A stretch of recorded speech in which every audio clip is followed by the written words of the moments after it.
бинандагони азиз ба таваҷҷӯҳи шумо рақобатҳои ҷолибу дидани мусобиқаи ҷумҳуриявӣ оид ба куштини камарбандиро баъд аз чанд лаҳза манзур мекунем ва ҳоло таваҷҷӯҳ мекунем ба маросими ифтитоҳи ин мусобиқоти бори нахуст ҳам дар пойтахти кишварамон шаҳри душанбе роҳандозӣ гардид. Дар маросими ифтитоҳ масъулин, мураббиён, устодони варзидаи соҳа, раиси федератсияи камарбандии вилояти Суғд Шоҳин Гулов ба сухан баромада ин тадбирро дар самти фардои дурахшони куштини камарбандӣ дар навъи тарзи озод ва классикӣ падидаи нек арзёбӣ карданд ва воқеан ҳам паҳлавонони шӯҳратманд, варзишгарони ояндаи куштини камарбандӣ дар маросими ифтитоҳ ҳам фаъолона ширкат варзиданд. Аз ҷониби Шоҳин Гулов албатта ба худи намоянда ба котиби генералии федератсияи куштини миллӣ, сармураббии мунтахаби ҷудои мамлакат Муҳаммад Мурод Абдураҳмонов ва боз чанд тан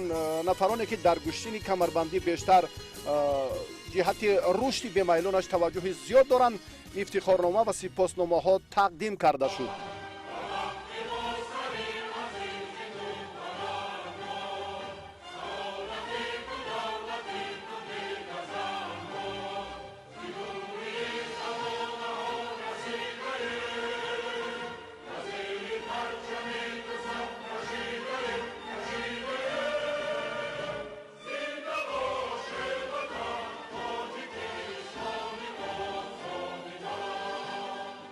баъди садо додани суруди миллӣ рақобатҳои паҳлавонон дар сабқатҳои нима ниҳоӣ оғоз гардид ва Муҳаммад Рашид Рабиев дар вазни то 57 кило бо ҳамроҳии Хуршед Саломов нирӯсанҷиро оғоз карданд.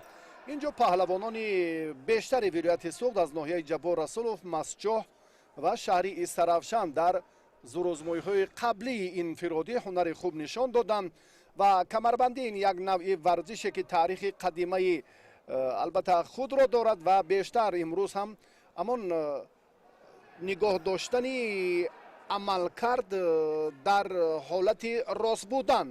таваҷҷӯҳи Хуршед Саломов ҳам ба ҳамин аст ва вақте ки албатта боз ҳам камарбандро боз ҳам бо тартиби дуруст варзишгар дошта метавонад, он гоҳ амри довар ки нирӯсанҷӣ оғоз мегардад ва бештар амалҳо дар сабқати тарзи озод ана ҳамин хел сурат мегиранд.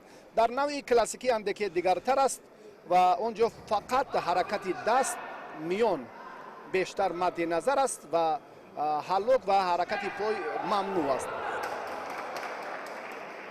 албатта ин паҳлӯ аст дар куштини камарбандӣ ки Муҳаммад Рашид Рабиев дар вохӯрӣ нима ниҳоии ин вазн аллакай имтиёзи дуюмро ба даст овард, яъне имтиёзи аввал бадан аст ва боз ҳам партофти дуюм ин паҳлӯ ба монанди куштини миллии куштингирӣ ва ин ҳам таърихи қадимаи сулолаи паҳлавонии Тоҷикистонро махсусан дар қисмати шарқии мамлакат ифода мекунад ки имрӯз ҳам бори нахуст ин мусобиқот дар ҷумҳурии Тоҷикистон таҳти роҳбарии худи роҳбарияти федератсияи куштини камарбандӣ Шоҳин Гулов роҳандозӣ гардид ва паҳлӯ боз ҳам ба варзишгари дигар Хуршед Саломов дода мешавад. натиҷа инҷо баробар аст. ду паҳлӯ ин имтиёзи шоистаи яъне комёбии варзишгарро ифода мекунад ва акнун дар идомаи рақобат албатта боз ҳам партофт инҷо ибтидо бадан аст ва сипас паҳлӯ ва ин ҳам ду паҳлӯ чун дар бораи ин ҳам ҳарф задем. албатта се огоҳӣ паҳлавонро аз идомаи рақобат маҳрум месозад. алон мебинем ки дар ин самт боз ҳам афзалӣ ва ҳунарии ҳарду паҳлавон ҳам баробар аст ва Муҳаммад Рашид Рабиев ин варзишгаре ки гуфтем албатта дар нерӯсанҷиҳои мусобиқоти имрӯза дастаи Суғд дуро муаррифӣ кард ва вохӯрии ниманиҳоиро хат гирифт ва боз ҳам ин варзишгар Хуршеҷон Саломов ҳамдастаи ӯ аз вилояти Суғд аст дар вазни то 57 кило. албатта муддаён аз дигар манотиқ камтар буданд. натиҷа баробар аст дар сурати хотима ёфтани ҳамин ду паҳлӯи охирин, яъне кӯшиши охирини паҳлавон ба инобат гирифта мешавад ва ғолиб албатта варзишгари сурхпӯш эълон мегардад. албатта агар дар ин вақти боқимонда ки камтар аз 2 дақиқаро дар бар мегирад, ҳоло паҳлавонон натавонанд ки соҳиби имтиёз гарданд. 4 дақиқа вақте ки ҳаст инҷо албатта ибтидо варзишгарон камарбанди якдигарро ба ҳамон тарзи дуруст медоранд ва баъдан ҳам амри доварро интизор мешаванд ки ба онҳо тавсия диҳад ва баъдан нерӯсанҷӣ сурат мегирад. албатта вақте ки паҳлавон дастро аз камарбанд берун мекунад, ин акнун имконияти хеле хуб барои Муҳаммад Рашид Рабиёв буд.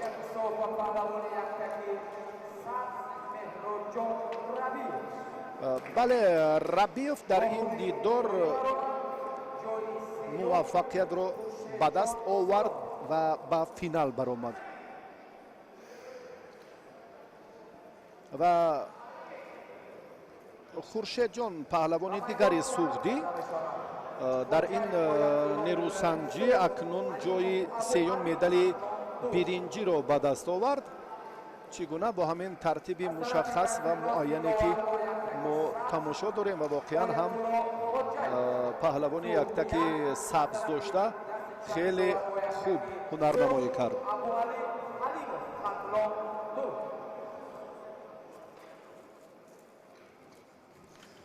боз мо нерӯсанҷии дигар паҳлавононро ба шумо маърифӣ месозем.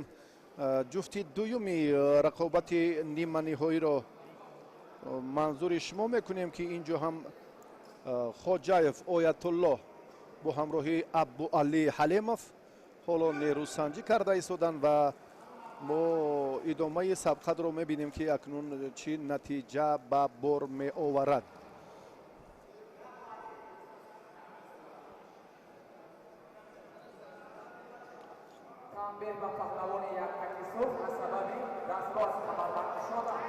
Абуалӣ танбеҳ мегирад, чунки дастро аз камарбанди ҳариф берун кард.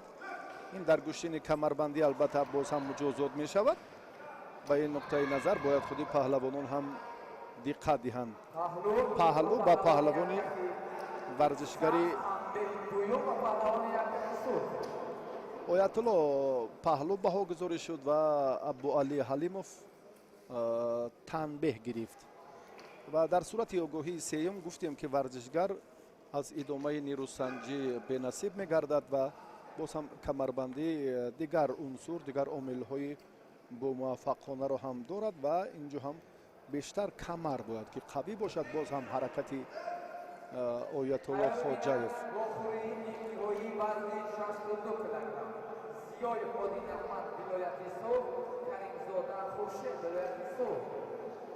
огоҳӣ танбеҳи сеюм. бале,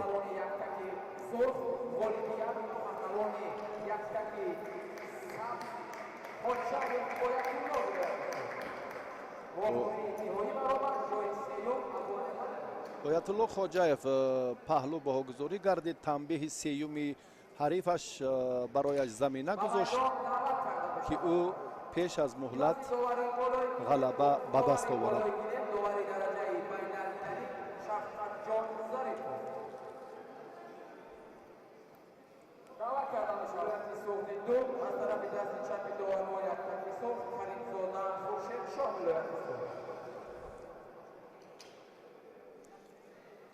ду паҳлавон ҳоло ба нерӯсанҷӣ мепардозанд.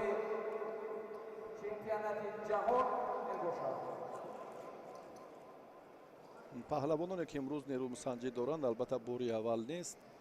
инҳо дар мусобиқаҳои берун аз тоҷикистон ҳам ширкат варзиданд. Одил Аҳмадзиёев аз умраи онҳост. бисёр ҳам Каримзода имконияти беҳтар.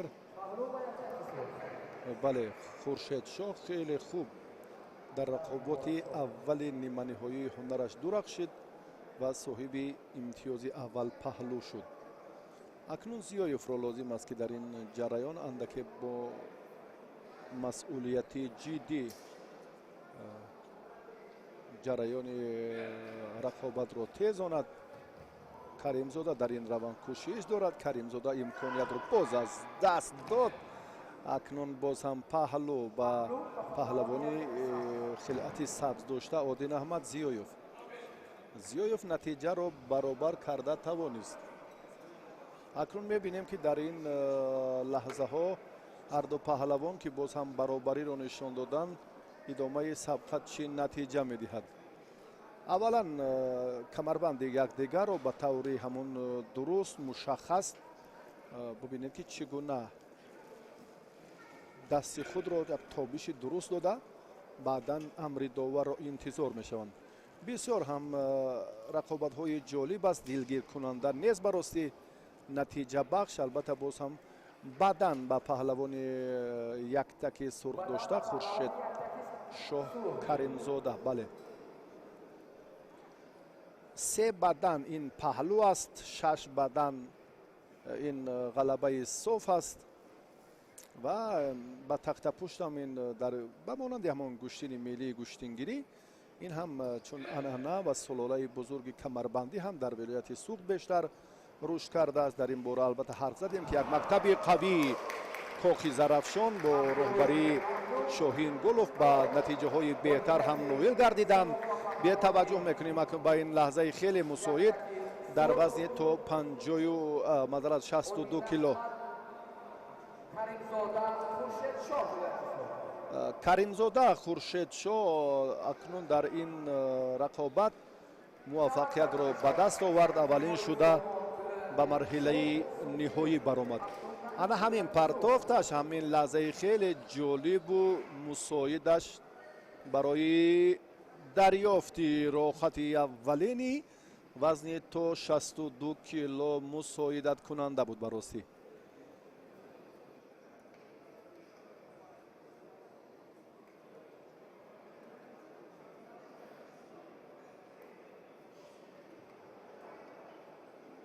Somon Сайфуллоев хилъати сабз ба бар кардааст. ҳоло ҳам довар амр мекунад барои дақиқ доштани камарбанди якдигар. Абдунаим Софиев бо хилъати сурх дар майдон аст.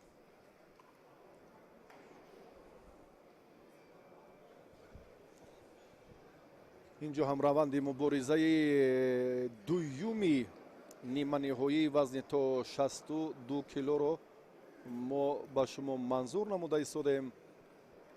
аз шаҳри душанбе бори аввал паҳлавонони шӯҳратдиёр ба монанди Хуршед Маҷидов, Ҷаҳонгир Маҷидов, боз чандин паҳлавононе ки мо мебинем аллакай дар суратмаҷлис номашон дарҷ аст ва мо боварӣ дорем ки имрӯз албатта боз ҳамон чеҳраҳои намоён варзишгарони сазовар ба марҳилаи асосӣ роҳ меёбанд. ҳайати мунтахаби камарбандии кишвар боз ҳам аз ҳисоби ғолибон қавӣ мегардад ва ба чемпионати ҷаҳон ки дар шаҳри Лиссабони Португалия рӯзҳои 14 то 18 июни соли 2021 баргузор мешавад.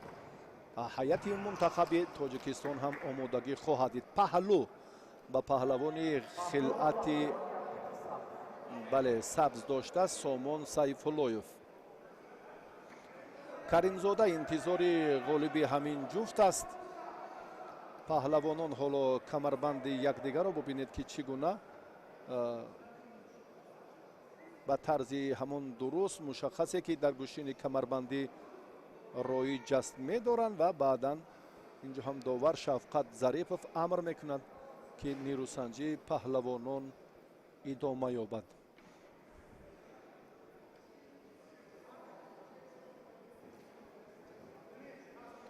чор дақиқа вақт дар ихтиёр доранд ва мо то ин муддат дида истодем ки бисёр варзишгарон ҳам талошу муборизаашон аллакай пеш аз анҷоми вақти асосӣ инҷоҳом бештар ба назар мерасад. ин хуб аст ки бисёр ҳам тамошобин мухлисони сершумор ҳам метавонанд ки аз касбият ва нуфузу мавқеи паҳлавонон боз аз наздик ошно гарданд. ҷоизадори мусобиқоти қаҳрамонии ҷаҳон дар чемпионати камарбандӣ дар Тоҷикистон البته اینجا هم 4 نفر چمپیونی جهان این عنوان شایسته رو در ورزش کمربندی به دست آوردند که اینها بهروز شریپوف، خورشید شریپوف، محمد میروف و تاجزاده غفران میباشند. و یک شاخه دیگری فعالیت باشگاه آوازه‌دار زرافشان ناحیه جبار رسولوف هم انا همین گوشین کمربندی را در بر میگیرد که تحت رهبری شاهین گلوف در تمرین و در آمادگی هیئت منتخب نه تنها ولایت سوق بلکه منتخب تاجیکستان پهلوانان کمربندی الکی موفق هم شدند. این از آن شهادت می‌دهد که امروز کمربندی در منطقه های تاجیکستان رشد میکند. دلیل این گفته ها باز هم برگزاری چمپیونات مسابقات امسال در شهر دوشنبه است. شفقت ظریفов داور اشاره میکند که باز هم مبارزه پهلوانان از حالت از لحظه باز هم راست بودن شروع میگردد.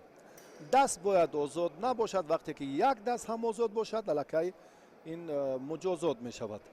اما معنی اصیل کمربندی که دست همیشه در کمربند باقی میماند. دیگر با پای با میان حلق حرکت در گوشتین کمربندی رایج است. پرتاف به کدام سمتی که باشد این اکنون از ملکه خود ورزشگر وابستگی دارد. سامان امکانیت هر دو چون گفتیم که از ابتدا برابر است و در ادامه مبارزه باز هم فرصت های سازگار و مناسب را می توانند که سر وقت باز هم به وجود آورند.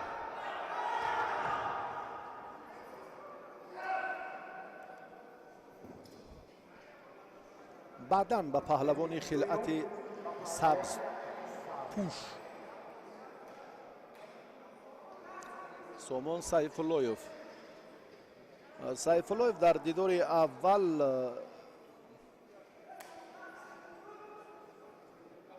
با نماینده ولایت مختار کوهستان بدخشان غلبه را به دست آورد. در مبارزه دوم سامان تاجزاده را مغلوب کرد، پهلوان دوشنبه 2 را.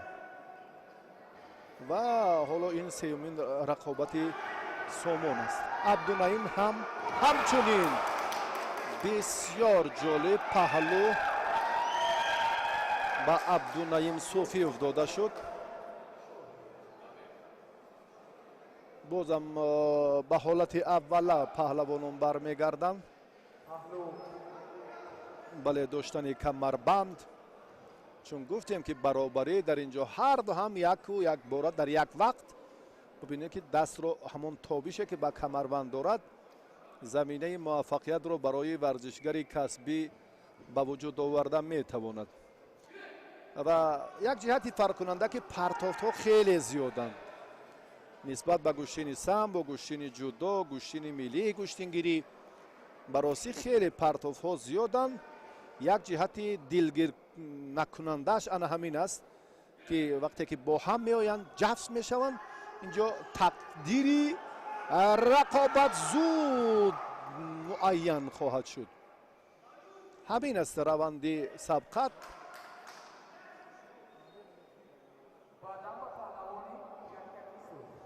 بدن به عبدالنعیم صوفیوف داده شد. صوفیوف هم پهلو دارد، بدن دارد، امکانیت هایش باز هم تا اندازه خوبتر می باشد.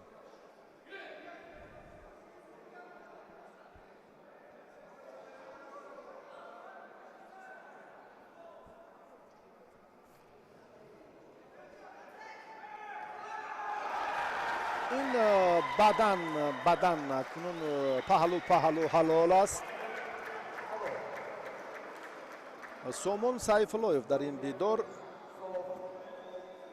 غلبه به دست آورد و به مرحله فینالی وزن تا 62 کیلو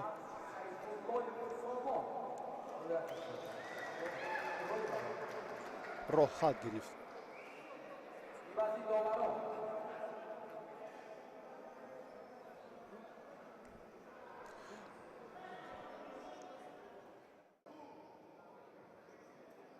муборизаро биед бори дигар бубинем ки чӣ гуна самар ба бор овард. хеле ҳам имкониятҳои мусоид буд, фурсатҳои ҷолибро худи варзишгари сухт ба даст оварда тавонист.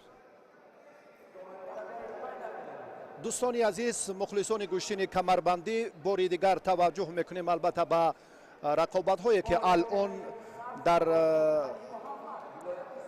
ин мусобиқоти бонуфузи ҷумҳуриявӣ оид ба гӯштини миллии камарбандӣ оид ба тарзи классикӣ ва озод байни калонсолон ҷараён дорад ва навакак якчанд паҳлавоне ки мо дидем як матонат, маҳорати хуби худро ҳам манзур карданд дар вазнҳои албатта 57-62 ва акнун мо ба зурозмоии даври аввали марҳилаи нима ниҳоӣ мегузарем, яъне ҷуфти аввале ки рақобатро ду паҳлавон оғоз карданд ва акнун мо дар ин раванд хоҳем дид ки кадоме аз ин варзишгарон маҳорати хуб дорад. Боқӣ Валӣ Муҳаммад ва Мелибойзода Фирӯз.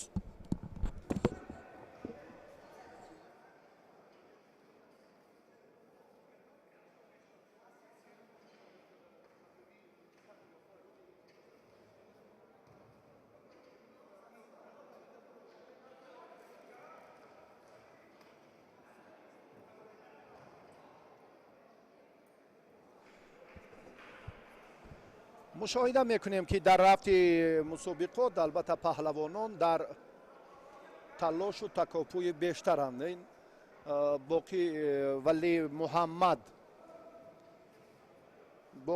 Муҳаммад имрӯз ҳам дар ду давр муваффақ шуд, баъдан ба ин марҳилаи ниманиҳоӣ баромад ва Фирӯз Мелибойзода ин паҳлавоне ки албатта мо дар борааш андаке бештар медонем ки имрӯз ҳам дар намудҳои дигари гӯштин ҳам ба майдон мебарояд, дар гӯштини ҷудо ва алахсус гӯштини миллӣ ва ҳоло рақобати ҳарду паҳлавон чун гуфтем дар марҳилаи ниманиҳоӣ ҷараён дорад ва баъдан ба Фирӯз дода шуд. ёдовар мешавем ки се бадан паҳлӯро метавонад ки дар бар гирад ва боз ҳам имтиёзҳои дигар. инҷо боз ҳам се бадани дигар, яъне 6 бадан метавонад ки ба ду паҳлӯ баробар бошад ва ғалабаи софро барои паҳлавон таъмин созад. ба монанди гӯштини миллӣ ҳам паҳлӯ ҳалол аст дар гӯштини камарбандӣ, яъне натиҷаи олӣ ва шоиста ҳам ба ҳисоб меравад. ба паҳлавон Фирӯз Мелибойзода ҳам бинобар сабаби иштибоҳаш танбеҳи дуюм дода шуд. як танбеҳи дигар, яъне огоҳии сеюм Фирӯзро метавонад ки аз идомаи роҳи мубориза бенасиб гардонад. имконият дар ҳар як марҳила баробар аст, яъне паҳлавонон ба ҳам меоянд, камарбандро дурусту дақиқ медоранд ва баъдан амри доварро интизор мешаванд. як ҷолибияти гӯштини албатта камарбандиро мо дар ана ҳамин сабқати оғози ҳар як сабқат мебинем ва вақте ки боз ҳам ҳуҷум хотима ёфт, дубора варзишгарон ки ба ҳолати рост омаданд, ана ҳамин тартиб дар гӯштини камарбандӣ роиҷ аст. амри довар аст ки боз ҳам ба мубориза ҳарду пардозанд. боқӣ имкон дорад ки дар ин ҷараён боз ҳам пуршиддаттар ҳунари худро аз ин ҳам ҷолибтар кунад. як фурсати дигар ҳам барои дарёфти имтиёзи бадан мусоидат кунанда буд. баъдан бале варзишгари хилъати сурхдошта баъдан баҳогузорӣ шуд. алон мебинем ки дар сабқати ҳарду паҳлавон хеле ҷолибият ҳам дида мешавад. Мелибойзода ин ҳайати дастаи душанбе дуро мукаммал кард ва алон имконияти хуб дорад ки дар марҳилаи ниҳоӣ бошад бо тафовути як бадан. дар гӯштини камарбандӣ ҳамчун гуфтем ки бадан паҳлӯ ҳалол. ба монанди гӯштини миллии гӯштингирӣ ин ҳам таърихи қадимаи беш аз 1000 сола дорад ва дар минтақаи шарқи тоҷикистон маҳз дар ноҳияи ҷабор расулов шаҳри истарафшан ноҳияи масчоҳ хеле рушд кардааст. акнун сол то сол ҳам ҳайат бояд мукаммалтар гардад ва имрӯз ҳам роҳбарияти федератсия тасмим гирифтанд ки маҳз ин чорабиниро дар шаҳри душанбе баргузор кунанд ва бори аввал ки сурат мегирад аллакай инҷо мо паҳлавонони шӯҳратёр одил сафаров, хуршед маҷидов, ҷаҳонгир маҷидов, боз чандин варзишгарони дигарро дидем ки аллакай ба ҳайати дастаи душанбе пайвастанд ва дар ин марҳилаҳо ҳам ширкат варзиданд. баъдан ба боқӣ вали муҳаммад дода шуд.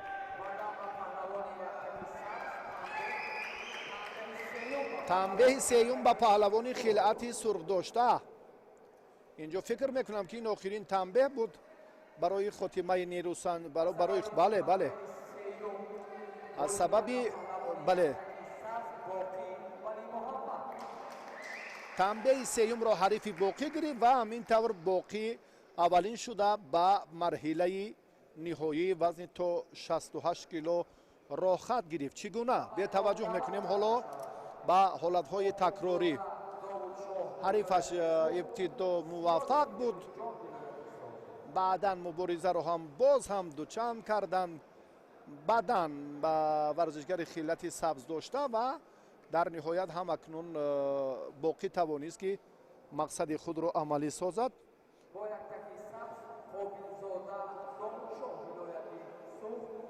қобилзода довудшоҳ, ин паҳлавон фирӯз зиёев ки ҳоло дар майдон аст ва фирӯз зиёев аз дастаи суғд як аст ва қобилзода довуҷон аз дастаи суғд. имрӯз ҳайати мукаммали дастаи вилояти суғд дар мусобиқаи ҷумҳуриявӣ ширкат доранд. ой хеле ҳам мусоид кунанда барои ҳамин фурсати муносиб, аммо ба сар рафти. довар ишора дорад ки ибтидо сари ҳариф ба замин зад ки ин дар гӯштини камарбандӣ албатта роиҷ нест, чунки сар чун довар ишора мекунад ки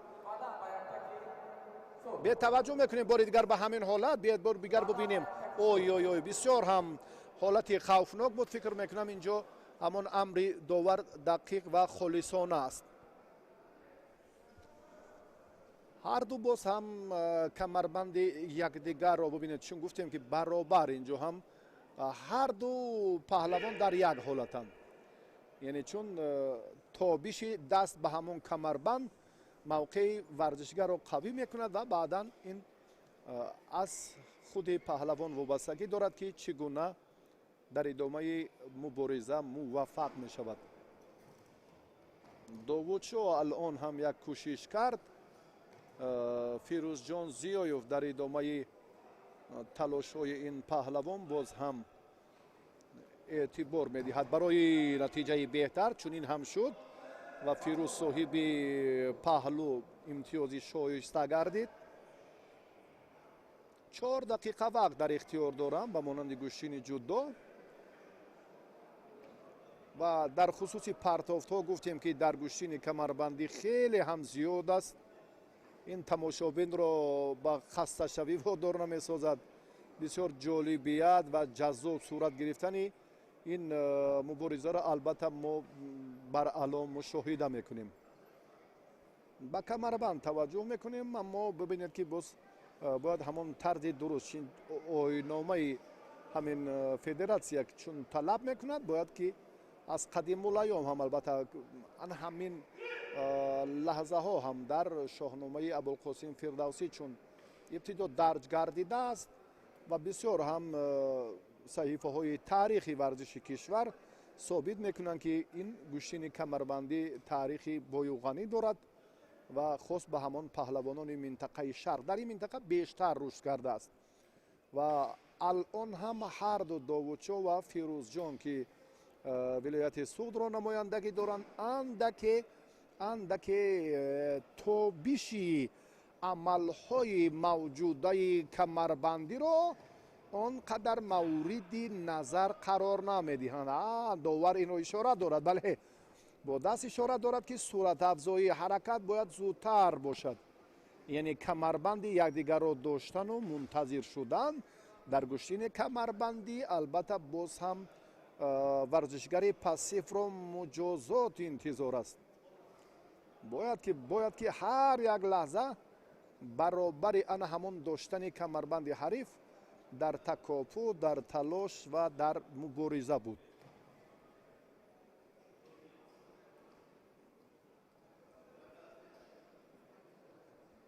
اگر این عمل هم خوب انجام نیابد، داور باز هم دیگر راه را باز پیشه خواهد کرد. یعنی آگاهی که گفتیم نه تنها در موردی که دستش آزاد می شود، بلکه باز هم در حالت عملهای غیر قاعده که در کمربندی ممنوعند، آن هم باز مجازات خواهد شد.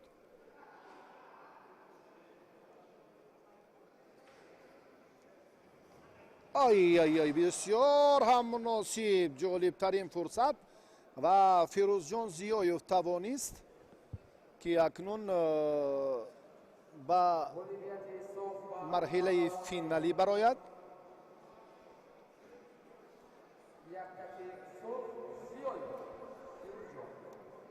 فیروز جان در همین دقیقه آخرین افضلی و برتری مهارتش رو ثابت کرد. انا همین طرز بسیار هم خوب بود. فکر میکنم در رفت این مسابقات انا همین لحظه های خیلی و خیلی نتیجه بخشی که به شما منظور کردیم و واقعا هم زیبایی کمربندی رو بار دیگر نشان داد.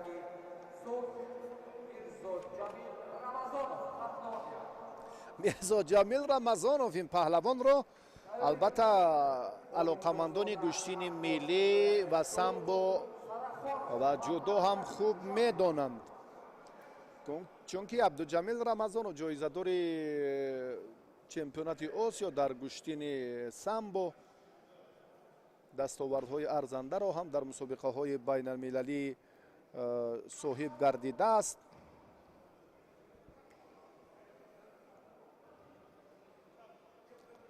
حاتم بیگزاده امروز هم از جمله آن نفران است پهلوان سوغدی که برای شرکت در مرحله نهایی بیشتر هم امکان دارد و خود میرزا جمیل رمضانوف بار اول قوه خود را در گشتین کمربندی میسنجد.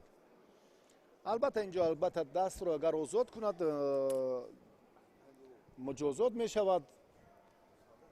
حالتی باز هم عمل کرد پهلوانان در میدان امروزه خیلی خوب مورد نظر است و حاتم بیگزاده سرور این ورزشگری سوغدی باید از کم تجربگی میرزا جمیل خوب استفاده کند در رقابت نیمه نهایی، چون که از حسابی اشتراک در مسابقه های بیرون از تاجیکستان سرور حاتم بیگزاده و همچنین پیوسته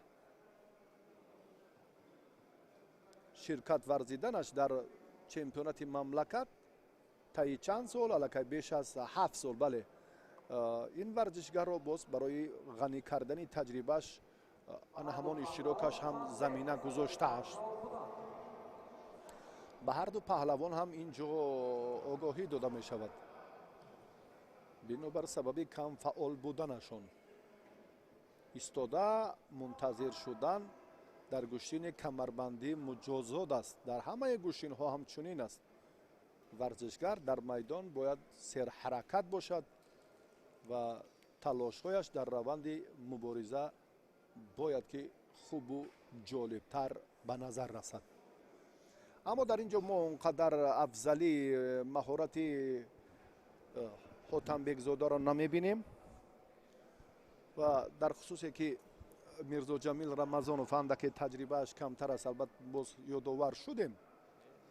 حالا میرزا جمیل رمضانوف لااقل از آن توصیه مربیانی که در دوام худи як ҳафта ба ӯ додам, бояд андаке рафти муборизаро ба нерӯсанҷӣ муборизароҳо ҳам то андозаи ҷолибтар созад. аммо чунин намешавад. аз чӣ сабаб? албатта ин ҳам ба мо маълум нест. довар маҷбур аст ки боз ҳардуро муҷозот кунад. бале, танбеҳ ба ҳарду паҳлавон танбеҳ дода шуд, ба мирзоҷамил рамазонов, ба сарвар ҳотамбекзода, бинобар сабаби суст гӯштин гирифтанашон. дар камарбандӣ имкониятҳо фаррохтар аст, чунки ана ҳамон тобиши даст дар камарбанди ҳариф бисёр лаҳзаи мусоид аст барои хотимаи ҳар як усул, ҳар як амале ки паҳлавон албатта метавонад дар майдон боз манзур созад. ва рафти мусобиқот андаке ҷолибтар буд дар вазнҳои қаблӣ, аммо ин ду паҳлавон бисёр ҳам истодагарӣ карданд, бисёр ҳам пассивии худро нишон доданд. якумин нерӯсанҷӣ аст ки аз огоҳӣ кор ба танбеҳ меравад ва агар боз ҳам чунин сурат гирад, довар боз хулосаи амиқи худро хоҳад баровард. бо даст бояд ишора кунад, бадан ба паҳлавони хилъати сабз дошта. бале, сарвар ҳотамбекзода.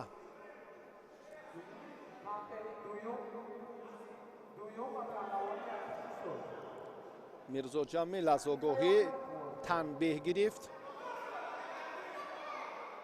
бисёр ҳам ҳолати нигаронӣ аст барои устоди варзиши дараҷаи байналмилалӣ мирзоҷамил рамазонов дар гӯштини самбо, гӯштини миллӣ, барандаи чанд шо ҷоизаи наврӯзи байналмилалӣ дар 3 соли охир. имрӯз бисёр ҳам рақибаш боз бадан гирифт. бале, ин бадан аст албатта. бале, бадани дуюм ба паҳлавони хилъати сабз дошта сарвар ҳотамбекзода. 18 сонияи дигар дар ихтиёр доранд. паҳлавонон муборизаро боз ҳам фикр мекунам ки ҷолибтар месозанд ва мирзоҷамил акнун пассивии худро нишон дод, кам таҷрибагиаш бар ало аён гардид. аммо инҷо ба амре ки довар бояд худ иқрор шуд. бале, сарвар гумон дошт ки албатта амри довар буд инҷо дар лаҳзае ки истед. сонияҳои башумор барои мирзоҷамил. сарвар аз ҳисоби таҷрибааш ҳоло афзалӣ дорад. баростӣ қувваи мирзоҷамил баробар ҳам бошад, аммо инҷо сарвар ки иштирокчии якчанд мусобиқаҳои байналмилалӣ ҳаст, аллакай матлабашро дар майдон амалӣ карда тавонист.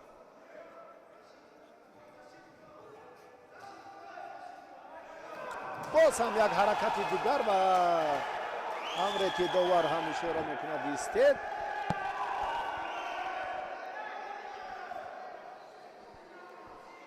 ва баъди амри довар албатта ҳаракате ки инҷо хотима меёбад бенатиҷа аст. 18 соние ки чун пештар ҳам дар ин маврид гуфтем, бо афзалии ду бадан ҳотамбекзода. ҳотамбекзода дар вазни то 75 кило аввалин шуда ба марҳилаи ниҳоӣ баромад.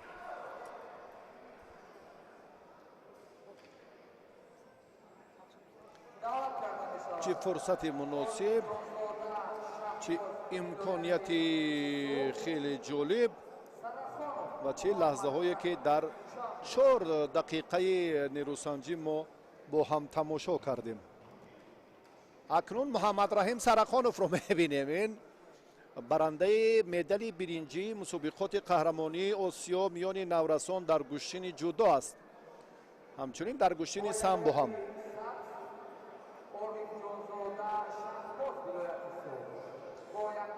шаҳбоз ориф ҷонзода аз вилояти суғ ва محمد رحیم سرخانوف از شهر دوشنبه.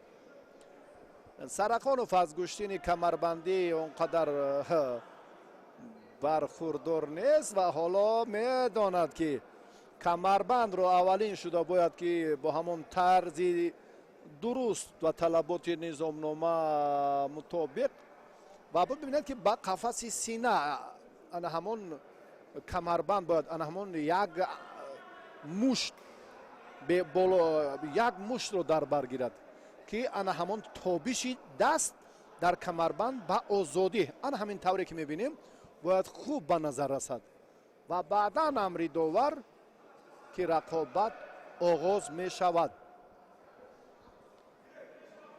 سرخانوف از حسابی البته بدن هست. بله تنبیه به محمد رحیم سرخانوف آگاهی و بدن به شهباز و عارف جانزاده داده شد.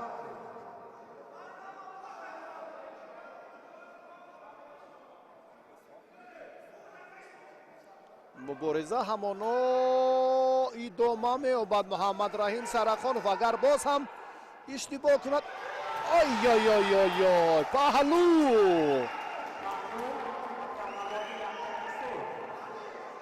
محمد رحیم سرخانوف پیش به سوی پیش قدم نهاد، موفق هم شد. پهلو بهاگذاری گردید، حریفش بدن دارد. محمد رحیم سرخانوف آگاهی اول رو هم گرفته بود. به هر نوع پیصف است. یک پهلوی دیگر تقدیر رقابت دویمی نیمه نهایی را در وزن تا 75 کیلو حل خواهد کرد.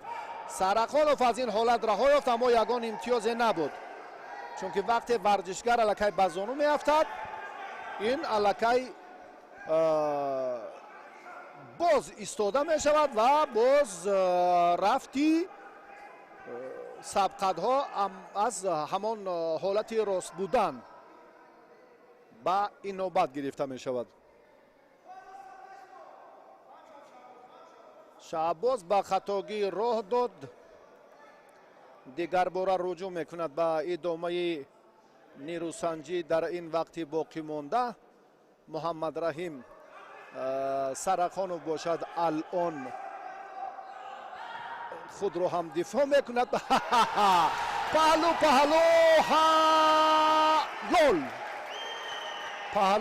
گل محمد رحیم سرخانوف باری اول در مسابقه جمهوریوی اوید به کمربندی شرکت ورزید و وقتی که پهلوانان رقابت را انجام میدن این فلسفه خود را دارد که کمربند به جای اوله خود گذاشته می شود، یعنی با کتف با یک طرف کتف آویزان می شود. محمد رحیم سرخانوف به مرحله نهایی این وزن تا 75 کیلو را خط میگیرد. سرخانوف خیلی افضلی مهارت خود را نشان داد. سرخانوف در ادامه مبارزه همین حالت لحظه پهلو بود و دیگر باره پهلو هم الکی در سبقت محمد رحیم سرخانوف ثمرآور خاتمه یافت. بهرالدین اکراموف هر دو هم تجربه کافی در گشین کمربندی براسی ندارند. این را هم میتوان اقرار شد، چون که بهرالدین اکراموف و حیدر سید کبیرزاده اینها از دسته دوشنبه یک هستند. اکنون کمربند را هر دو هم باز هم با یک طرز با یک شکل همان معینه که هر دو هم به هم آمدند. نیروسنجی پهلوانان اکنون آغاز گردید. بهرالدین خلعت سبز دارد، بیننده ذکی خود مشاهده میکند، حاجت به معرفی نیست از این لحظه هایی که چون گفتیم. و در خصوصی اکنون تابشی عملها حرکتهای خیلی سریع وقتی کمربندی اینجا نقش بارز دارد. حیدر سید کبیرزاده داور هم میتواند که هر دو را مجازات کند، برخوردار نیستند. اولا شفاهی اینجا امر کرد که باید در این روند انا همون ترتیب اول سبقت رو رعایت کنند. حیدر امکان نکنون اینجا سری سیوجی یا با اصطلاح بدرا خیلی نقشی خوب داره. آی آی آی آی این پرتافت هم بسیار خوب بود. بهرالدین اکراموف در این مبارزه اولین شده به مرحله فینالی برآمد.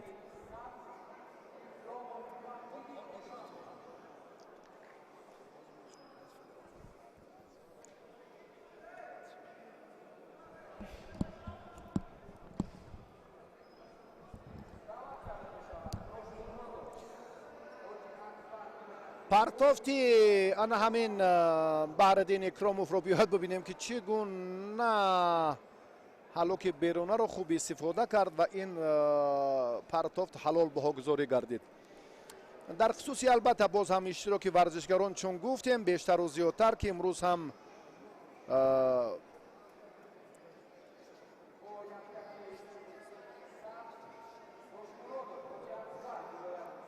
توشمرادوف پهلوان سغدی الان با خلعت سبز است و جورایف با خلعت سرخ.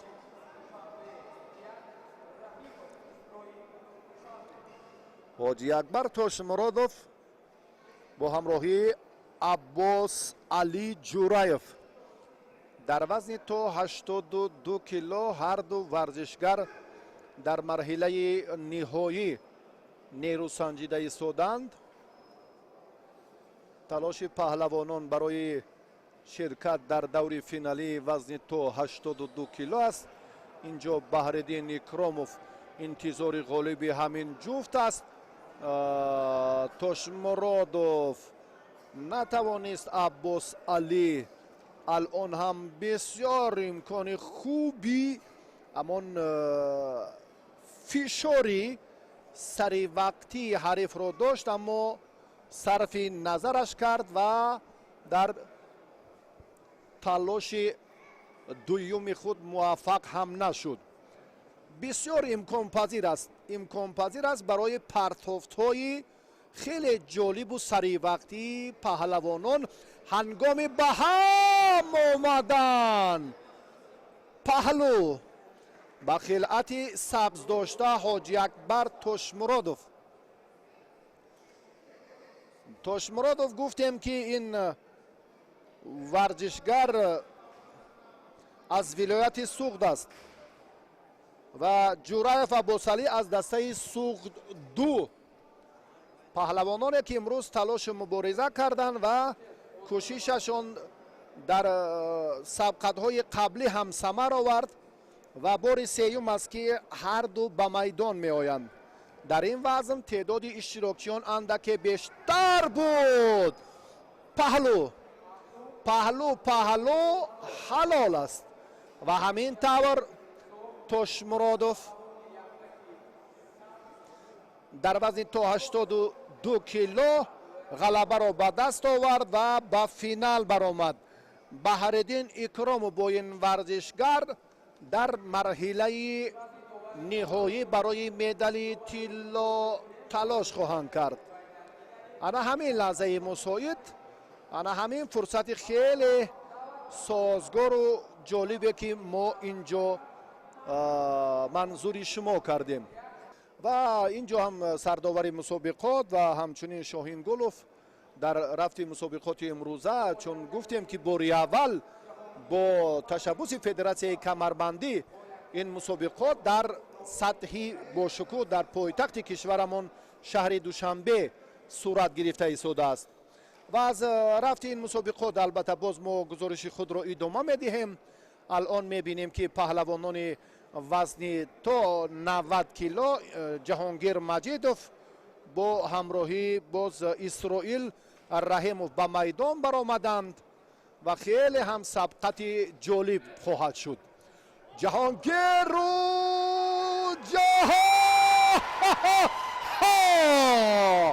воқеан ҳама кас гумон надошт дар ин раванд ки ҷаҳонгир маҷидов бори аввал дар майдон дар гӯштини камарбандӣ нерӯ месанҷад. исроил ҳам ҳамчунин. воқеан ҷаҳонгир бубинед чунин худро вонамуд кард ки чанд сол аст дар гӯштини камарбандӣ машқварзӣ мекунад ва воқеан ҳам сазоворона, дилпурона ва бисёр устокорона ҳам ғалаба ба даст овард ва партофташ ҳалол баҳогузорӣ гардид. ва исроил раҳимов паҳлавони тасодуфӣ нест дар майдон, аммо дар муқовимати ҷаҳонгир тоб оварда натавонист.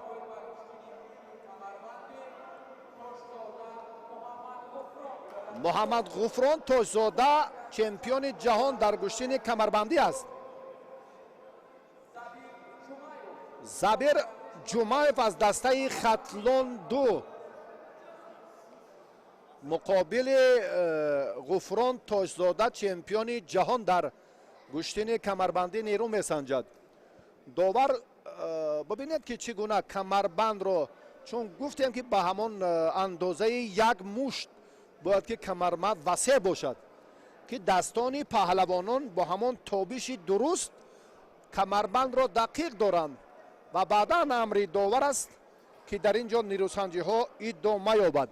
ҳамин тавр ҳам мешавад. рафтии нерӯсанҷӣ собит мекунад ки паҳлавонон аллакай аз нозукии гӯштини камарбандӣ бархурдоранд. як лаҳзае ин бадан ҳаст, паҳлӯ ҳатто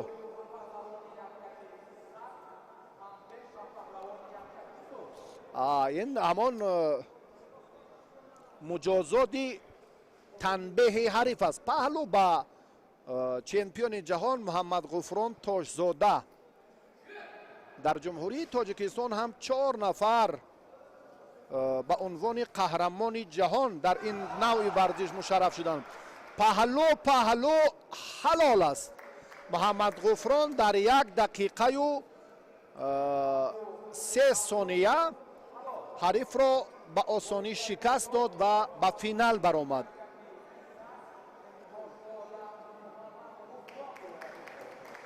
тоҷзода бо ҷаҳонгир маҷидов дар ба даст овардани медали тиллои вазни 90 кило майдондорӣ хоҳанд намуд. як лаҳзае ки боз ин ҳолати такрор, ин фурсате ки мо тамошо кардем хеле ҳам мавриди таваҷҷӯҳ буд. бале, ана ҳамин лаҳза, ана ҳамин ҳолати хеле мусоидаткунанда дар рафти мубориза. салому бо ҳамроҳии муқимов майдондорӣ хоҳанд кард ин ду варзишгар. ва имрӯз ҳам мебинем ки абдусалом саломов аз вилояти суғд ва муқимов рафти сабқатҳои аввалу дуввум ҳам нишон дод ки паҳлавонон дар раванди мубориза нисбат ба рақибонашон фаъоланд. абдусалом саломов вилояти суғд, абубакр муқимов ин паҳлавони шаҳри душанбе яктаки сурх дорад.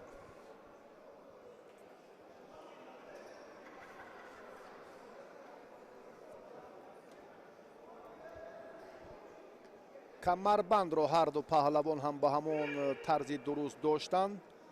амри довар рабиев ҳам ба сабқат ҳусни оғоз бахшид. абдусалом ҳоло андаке қоматаш росттар аст. ин аз тактикаи ӯ дарак медиҳад ки дар ин ҷараён сонияеро андаке ба оромӣ пушти сар кунад.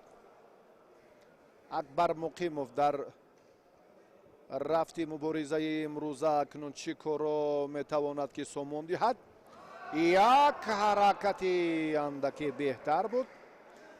бадан танбеҳ инҷо ба ин амре ки довар ишора кард. албатта дар идомаи мубориза Акбар Муқимов иштибоҳ кард.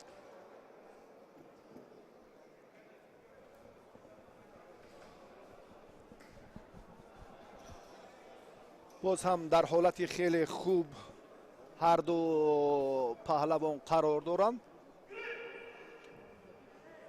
бисёр ҳам ҳаракати хуб. ин ҳалол, ин партофт ҳалол аст.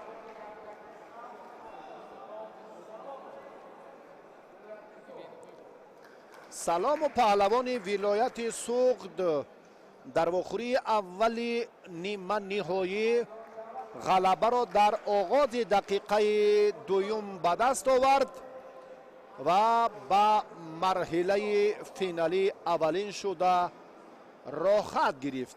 ана ҳамин пардофт, ана ҳамин тарзи дурусти истифодабарии андаке нимчарх зада ҳарифро ҳам зуд ба тахтапӯш зад ва ба комёбӣ муваффақ шуда тавонист. ҷуфти дуюми вазни то 100 кило ҳоло дар марҳилаи ниманиҳоӣ қарор доранд.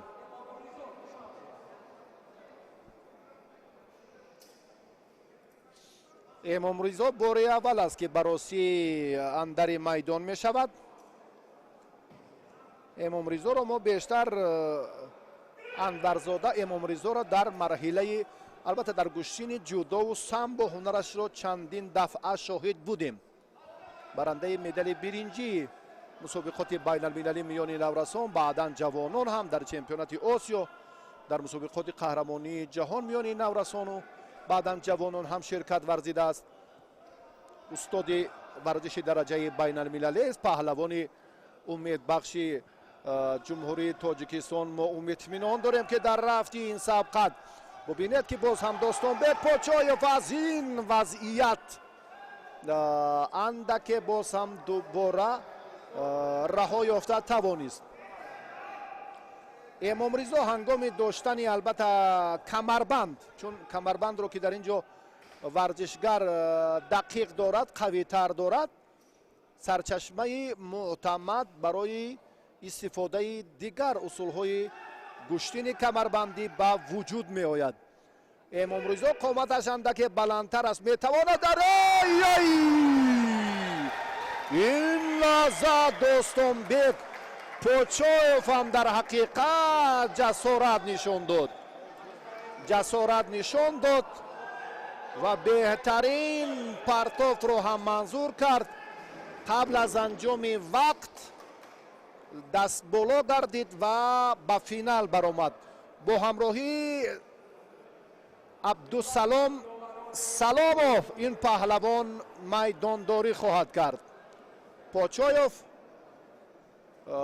як фурсати муносиб, як лаҳзаи хеле ва хеле ҷолибро ҳам ба мо манзур намуд. то ба майдон баромадани паҳлавонон ин ҷо ҳам мебинем ки аллакай худи мутасаддиён, худи мураббиён ҳам дар раванди нерӯсанҷӣ интизори ҳамон лаҳзаҳои ҷолиб ва боз ҳам қуввозмоиҳои ҳассосанд. Одил Сафаров бо чемпиони ҷаҳон акнун нерӯ месанҷад, бо паҳлавони хеле ва хеле соҳибтаҷрибаи гӯштини камарбандӣ.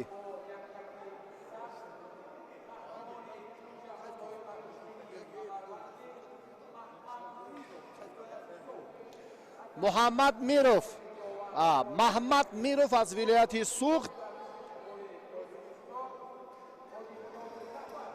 Одилҷон Сафаров бо хилъати сурх аст.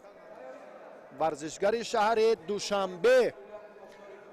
албатта дар гӯштини ҷудо, гӯштини миллӣ, самбо натиҷаи хуб ҳам дорад. ҷоизадори чемпионати Осиё дар ҷумҳурии Ҳиндустон 2 сол қабл, чемпиони чандкаратаи ҷумҳурии Тоҷикистон پهلوانی که باری اول در مرحله نهایی با چمپیون دو کاراته جهان میروف محمد نیرو سنجیده ایستاده است. اوی نه امتیاز نیست. اینجا هم بعداً فکر میکنم باید با عادل سفرов داده شود. بله چمپیون دو کاراته جهان رو حالا با زانو شنانید عادل ارگاشوف، عادل جان سفرов و امتیاز اولی بدن رو صاحب شد.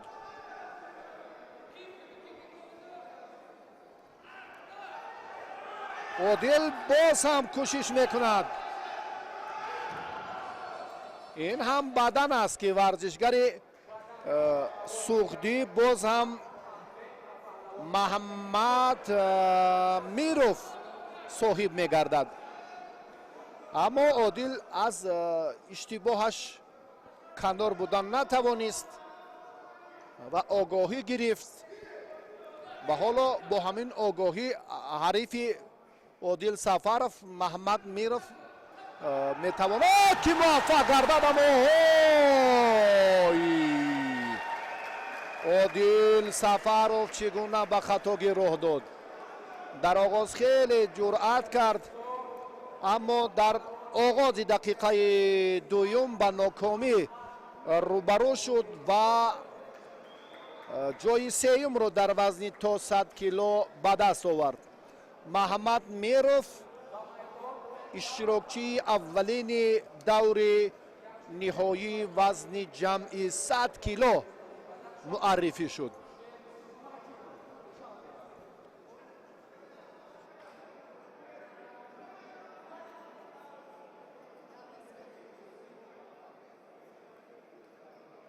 خورشید مجیدوف رو حالا ما استقبال میگیریم.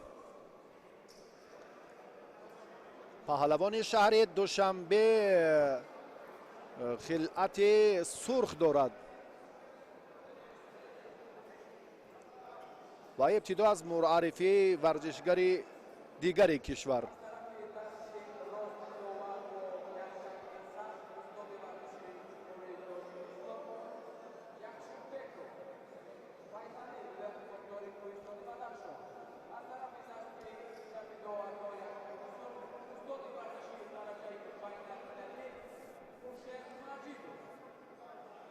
یخچیبک فیضلی از ولایت مختار کوهستان بدخشان و خورشید مجیدوف استاد ورزش درجه بین المللی از شهر دوشنبه برنده مدال نقره مسابقات قهرمانی جهان در سامبو میان نورسان است. در چمپیونات آسیا، در جام آسیا و اروپا و عموما دستاورد خیلی زیادی ورزشی در گشتین جودو دارد. داور به هر دو این پهلوان که بار اول در میدان کمربندی نیروسنجی دارند توصیه میدهد و اکنون امر داور که قوا آزمایی آغاز شد.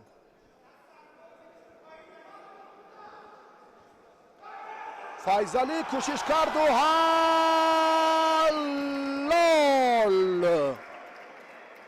فیضلی زیر چنگال خورشید مجیدوف موند. در دقیقه اول خورشید پرتافتش حلال بهاگذاری گردید و مجیدوف با چمپیون دو کاراته جهان محمد میروف در مرحله نهایی وزن جمع 100 کیلو نیرو خواهد سنجید.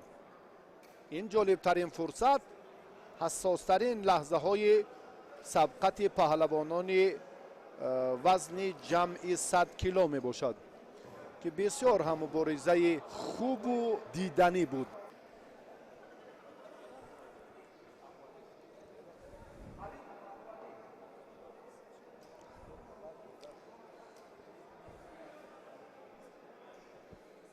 دوستان عزیز، اکنون ما با مرحله نهایی مسابقه جمهوری اوید به گشتین کمربندی هم رسیدیم.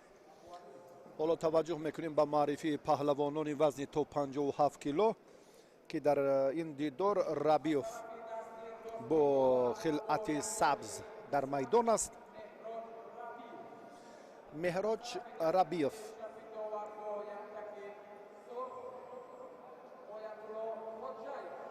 آیت‌الله خوجایف ولایت سوخت، نماینده ولایت سوخت با خلعت سرخ است و ربیف از دسته سوخت دو. پهلوانان اکنون برای مدال طلا مبارزه میبرند.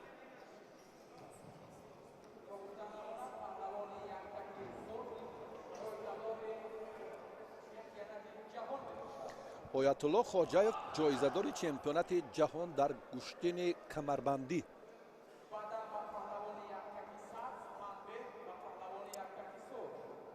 محمد رشید بدن بهاگذاری شد و آیت‌الله آگاهانیده شد از این لحظه قوه آزمایی که ما حالا میبینیم. باز هم این بدن هست فکر میکنم. محمد رشید بله، دویمین بدن به محمد رشید و دویمین تنبیه به آیت‌الله خوجایف داده شد. اکنون گاهی سیوم میتواند که ورزشگر را از نتیجه دلخواه محروم سازد. بله، از سبب تنبیه سیوم غلبه را محمد رشید ربیف در این مرحله غلبه را به دست آورد و برنده مدال طلای وزن تا 57 کیلو گردید.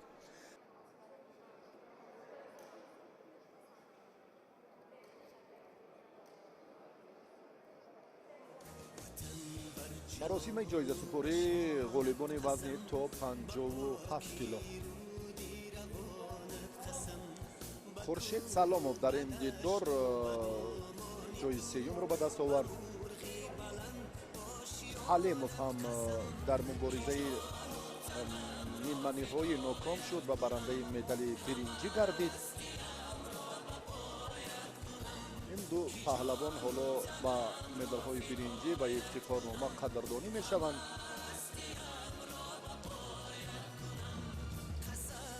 امروز باری اول گفتیم که فیدال شیراکجان از شهر دوشنبه از ولایت ختلان هم در اینجا به قید گرفته شد و خوجایف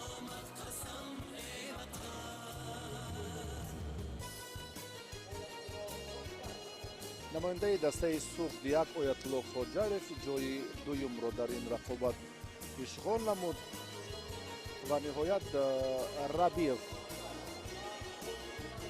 غالب این وزن نماینده دسته سوخت دو برنده مدال طلای وزن تا 57 کیلو گردید. ربیف محمد رشید، خوجایف آیت‌الله، سلام خورشیدجان و ابوعلی حلیمов این غالبان وزن تا 57 کیلو.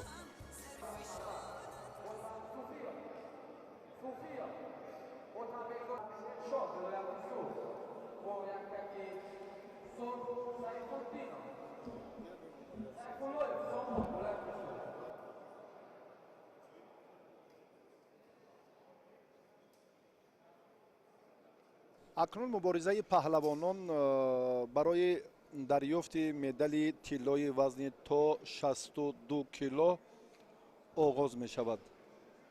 کریمزاده این مراتبه با خلعت سبز به میدان برآمده است. خورشیدشاه 3 غلبه داشت این مدت و درباره آن همان ترتیب درست شکلی که منظور میکنیم اینجا هم با همان با اندازه یک مشت انا همون ترتیبی که داور نشان میدهد باید که کمربند آزادی رو داشته باشد. هر دو هم با همین ترتیب و بعدا از کمربند یکدیگر با همون شکلی به خود خاص، یعنی که باز هم دست باید یک دور گشته پیوسته در جریان حرکت آزادتر باشد. حالا مشاهده میگیم تا بیشه که انا همین ترتیب باید یک مرام باشد خورشید و سامان سیفالویف هم 3 غلبه به دست آورده بود. هر دو اینجا هم مبارزه بردند اما به نتیجه. باز هم برمیخیزند و باز هم به حالت اوله برمیگردند و دیگر باره پهلو خورشیدشاه کریمزاده بسیار جرأت کرد. معلوم است که از تجربه مسابقه های جمهوریوی منطقوی برخوردار است و این لحظه هم جالب ترین فرصت رو به ما منظور کرد. بار دیگر توجه میکنیم به یک لحظه که سامان سیفالویف اندکی وضعش حالتش خوب نیست،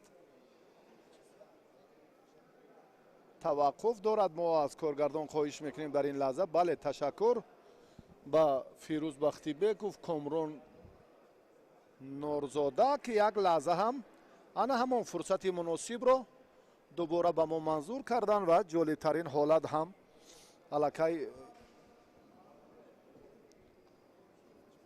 پیشکش شما گردید. سامان وضعش آنقدر خوب نیست، اگر به یاری تعجیلی طبی نیاز نداشته باشد آنگاه خورشیدشاه کریمزاده غالبیت وزن تا 62 کیلو را به دست می‌آورد. نه بس از آنه که خورشید حالا نتیجه خوب هم دارد. سامان کمک که سرش آسیب دیده است، به نزد دکتر مسابقه می رود. روند این سبقت البته باز بعد از توصیه با این ورزشگر ادامه می یابد یا نه ما خواهیم دید. خورشیدشاه کریمزاده در مسابقه های بیرون از تاجیکستان در قزان در چند مسابقه بین المللی هم در گشتین کمربندی نیروسنجی کرده است. امسال هم میخواهد نتیجه بهتر را به دست آورد و به چمپیونات جهانی پرتغال که ماه ایون برگزار می شود از 14 تا 18 ایونی سال 2021 با این مسابقات را خود را پیدا سازد.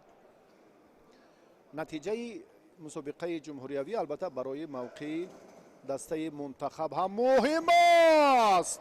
اوی یک باره حرکت جالبی خورشیدشاه بعدم بها گذاری گردید. عمل اولینه که در همون حالت به زمین افتیدن بود. دیگر تلاش بعدی مورد نظر قرار نمیگیرد. هر دو پهلوان هم نسبت به دیگران که در همین دو زیرگروه تلاش کردن از نازکی گوشتین کمربندی خوب برخوردارند. و گفتیم که بیشتر در تربیه و به کمال رسانیدن پهلوانان باشگاه معروف زرافشان ناحیه جبار رسولوف خیلی سهم زیاد دارد. مربیان صاحب تجربه الکی پهلوانان زیاد را به عرصه جهانی بردند و عنوان قهرمانی رو هم الکی دستپروران باشگاه ورزشی زرافشان به دست آوردند. و این بود که امروز هم تعداد زیادی دستپروران این باشگاهی و مشهوری ناحیه جبار رسولوف به مرحله های اساسی وزن های گوناگون راه یافتند و حالا باز هم هر دو یک توقف یا اندک ایستادگری کردنشون هم به سبب نیست. برخی از پهلوانانی که از این تجربه واقف نیستند در میدان با شتابکاری راه میدهند که این با ضرر کار خواهد بود. اما باز هم توقف اینجا طولانی اگر باز هم صورت گیرد، یعنی باز ایستادن پهلوانان هم اینجا باید که مورد نظر داوران قرار داشته باشد. یگان نتیجه نیست، عملکرد هر دو پهلوان هم حالا نتیجه دلخواه به بار نآورده است. هر دو آزادانه ببینید که چون طریق معمول عنعنه و عادت همیشه یکدیگر را خوب میدانند، چون که در سوق محض هم در تنتنه نوروز در جشنهای ملی و دولتی کشتن کمربندی برای دریافت جایزه استادان ورزیده همین منطقه زود برپا میگردد و این به صیقل یافتن مهارت پهلوانان البته سبب شده میتواند. خورشیدشاه کریمزاده بعدیانه که چون موفق شد یک لحظه خیلی مناسب و بعدا هم دیگر باره به روند مسابقات باز زیبایی دیگر را ضم میکند، اما این زیبایی، این حرکت تنها بعدا بهاگذاری می شود و دوباره رجوع میکنیم به حالت قبلی که خورشیدشاه داشت. حالا امکان داریم که این لحظه ما از نوار تکراری فرصت مساعد را ببینیم. خورشیدشاه کریمزاده باز به یاری تجلیل طبی نیاز دارد است.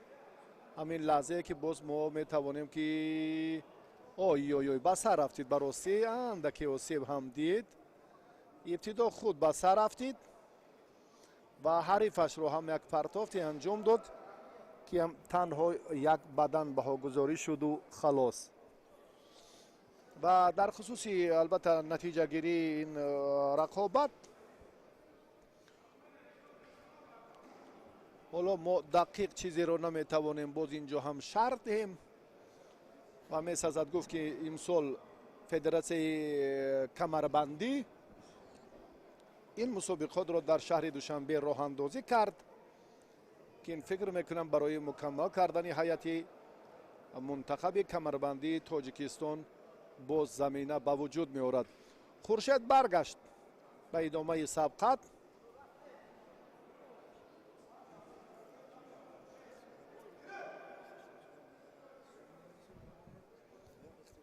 کمربند را اکنون هر دو پهلوان هم ببینید که چگونه باز هم کوتاه‌تر می‌دارند کمربند یکدیگر را. وقت همین طور به انجام می‌رسد. رقابت خیلی طول کشید.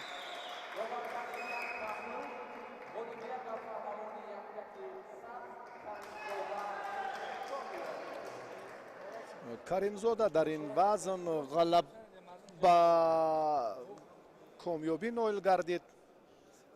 در وزن تا 68 کیلو حالا پهلوانان دعوت می‌گردند و ما حالت و لحظه تکرار را از نتیجه گیری سبقت پهلوانان منظور شما نمودیم.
باقی ولی محمد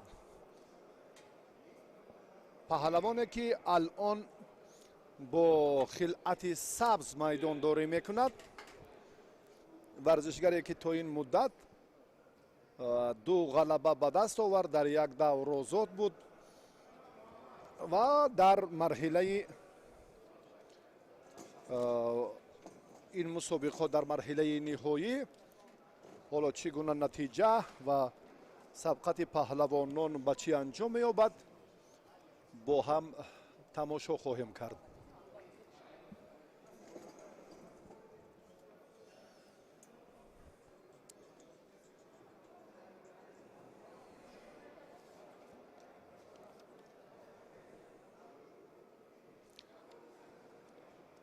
фирӯзҷон зиёёв ин паҳлавоне ки дар куштини самбо ва куштини миллӣ ва бештару зиёдтар талошаш барои дарёфти мақомҳои ифтихорӣ дар чемпионати мамлакат бештар буд. Чун гуфтем инам аз дастаи суғд як аст ва боқӣ бошад аз ҳисоби таҷрибаи андаке бештараш дар майдони имрӯза ҳам хеле истеъдодаш фарқкунанда буд. баъдан ба паҳлавони хилъати сабздошта боқӣ вали муҳаммад дар вазни то 60 кило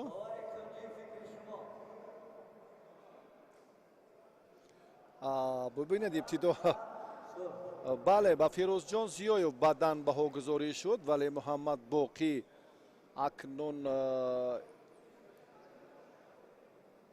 дар рафти мубориза бояд андаке ҷиддитар амал кунад. паҳлавонони суғдӣ дар вазнҳои миёна агар мо таваҷҷӯҳ кунем то ин муддат албатта дар вазни 57, 62, 68 алон варзишгарон талош карда истоданд ва аксарашон дастпарварони мактаби камарбандии вилояти суғд аст кохи варзиши зарафшони ноҳияи ҷабор расулованд. камарбанд ба хуб мукаммалтар қавитар дошта шудааст. инҷо акнун наздик ба ҳам омадан суратафзоӣ кардан дар рафти мусобиқоти имрӯза хеле нақши бале босазо дорад. бале ҳар ду паҳлавон ҳам аз бошгоҳи варзишии зарафшони ноҳияи ҷабор расулованд. якдигарро хуб медонанд, дар рафти сабқат ҳам бисёр кӯшиш мекунанд ки ба ин нигоҳ накарда аз якдигар имтиёз ситонанд. ва чанд мураббие ки дар ин бошгоҳ тамрин медиҳад, Суроб Неъматов, чандин мураббиёни дигар таҳти роҳбарии Шоҳин Гулов, аллакай дастпарварони ин бошгоҳ гуфтем ки то ба ҳамон унвони шоистаи чемпиони ҷаҳонро дар камарбандӣ ба даст овардаанд. ва дар куштини самбо, куштини миллӣ ва ҷудо ҳам албатта боз тарбиягирандагони ин боргоҳи ҳунар натиҷаи хуб ҳам доранд. вақт кашол меёбад, тартиби нерӯсанҷӣ андаке нигаронкунанда аст баростӣ. бояд дар ин лаҳза худ довари соҳибтаҷрибаи вилояти суғд як хулосае барорад. инро довари кунҷӣ нишон медиҳад ки дар ин маврид бояд албатта ба варзишгарон огоҳӣ дода шавад, чунки раванди сабқат нишон медиҳад ки бояд ки чунин ҳам бошад. дар вазни то 68 кило довари соҳибтаҷрибаи вилояти суғд дастур медиҳад ба рафти мусобиқот ки ҷиддитар амал кунанд. дастпарварони бошгоҳи варзишии зарафшон дар мамлакат, албатта боз ҳам дар дигар минтақаҳо агар боз ҳам камарбандӣ рушд ёбад, чемпионати мамлакат, мусобиқаҳои сатҳии ҷумҳуриявӣ боз ҳам ҷолибтар мешаванд. баъдан ба паҳлавони хилъати сурхдошта фирӯзҷон зиёёв дубора ҳам ба ин сабқат бале вақт ба анҷом расид.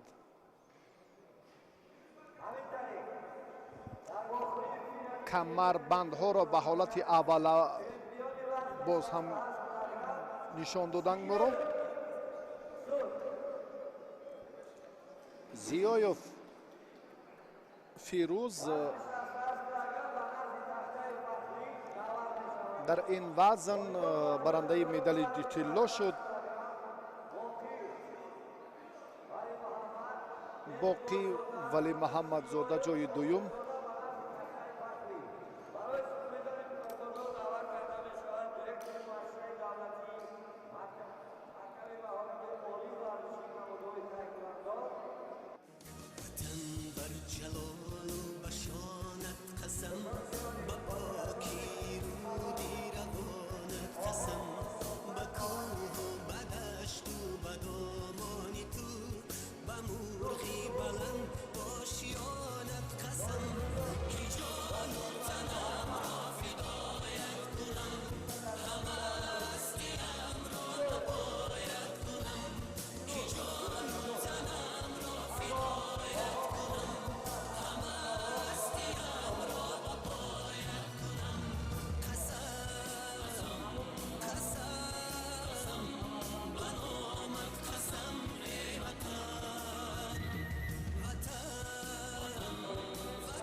шавқат зарипов довари дараҷаи байналмилалӣ аз шаҳри Саравшан.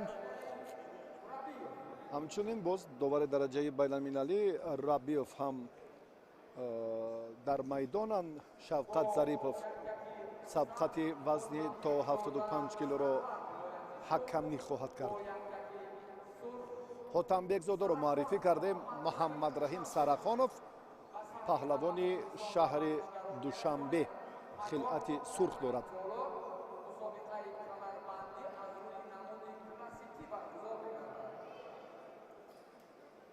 ба андозаи як мушт камарбандо бояд васеътар бошанд. яъне ин ба он паҳлавон, ҳамаи паҳлавонон имконияти фароғ медиҳад ки дастро, бозуи худро ҳам қавитар, устувортар кунанд ва нерӯсанҷиро оғоз намоянд.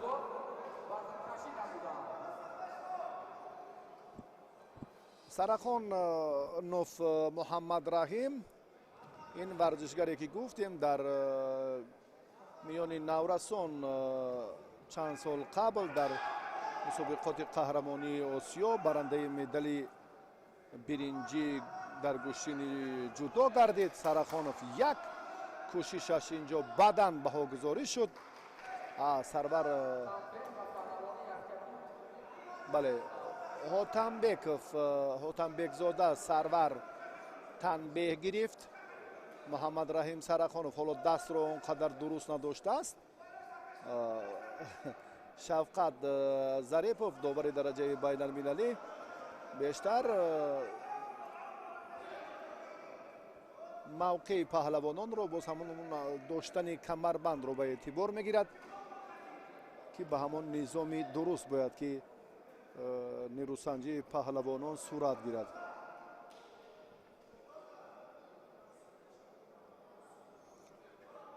бо суръаттар, яъне каме ҷолибтар бояд рақобат доир гардад. аз ин нуқтаи назар довар ана ҳаминро ишора мекунад ки боз ҳам пурмасъул бошанд паҳлавонон дар марҳилаи ниҳоии вазни то 75 кило.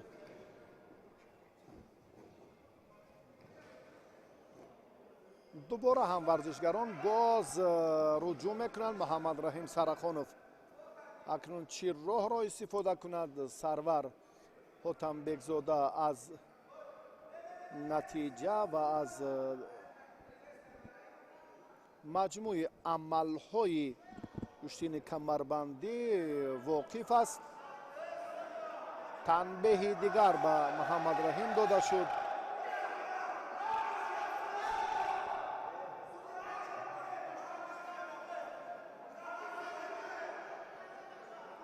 албатта ҳар ду паҳлавон гӯштин намегиранд.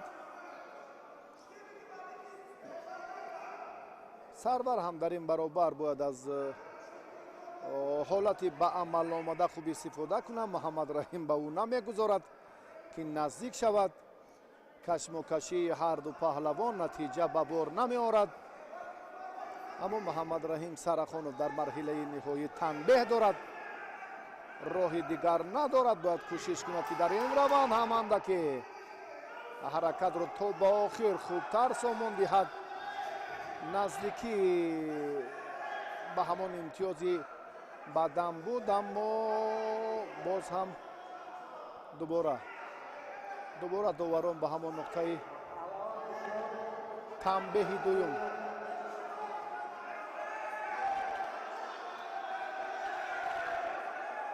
танбеҳи дуюм ба Муҳаммадраҳим Сарахонов дода шуд.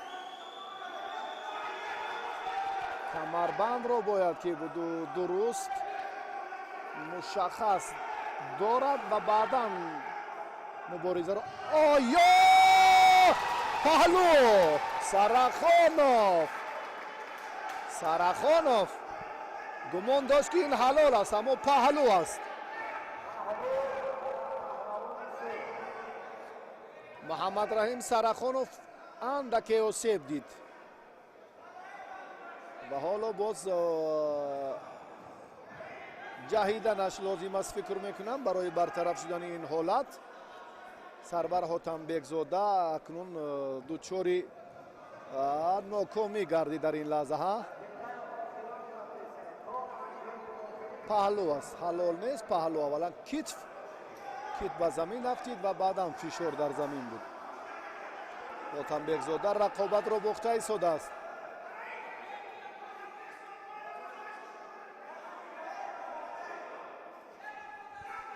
Муҳаммадраҳим Сарахонов аз ҳисоби омодагии қавии ҷисмонияш барости дар ин сабқат фарқ дорад,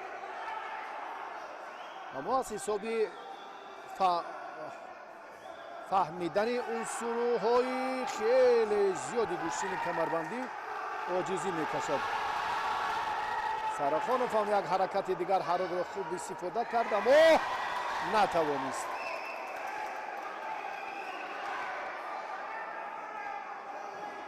сарвар кӯшиш мекунад ки медали тиллоро аз даст надиҳад.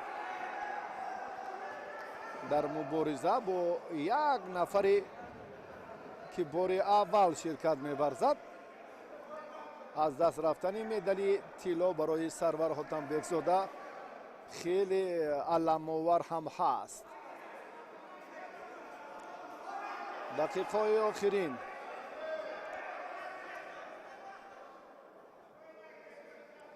паҳлавонон ҳам боз инҷо камарбандро боз ҳам қавитар, устувортар мехоҳанд ки боз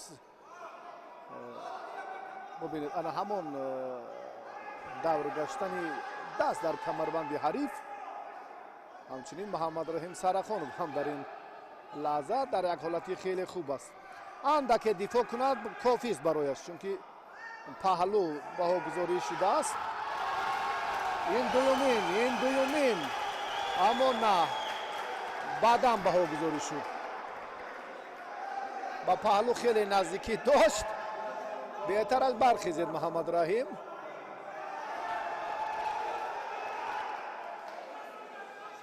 вақт ҳам хеле тӯл кашид. вақте ба замин меафтанд дигар инҷо вақт ба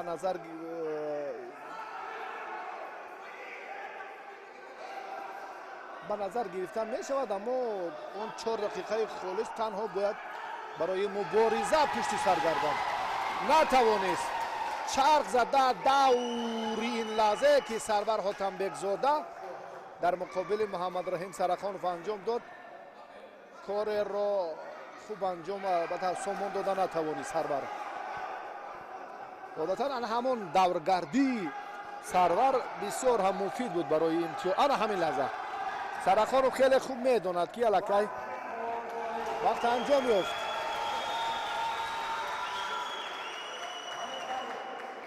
Сарахонов дар вазни 75 кило барандаи медали тилло шуд.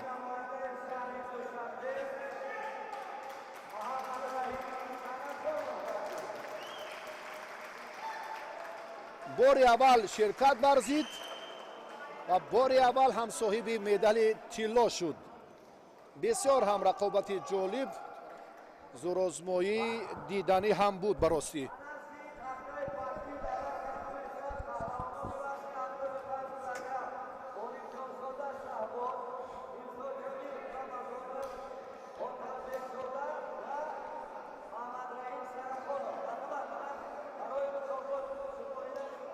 ҳолати чархиш чарх гардонда хост ки ҳарифро партофти тахтапушт анҷом диҳад, аммо Сарахонов бисёр хуб дифоъ кард.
баҳриддин икромов ва ҳоҷиакбар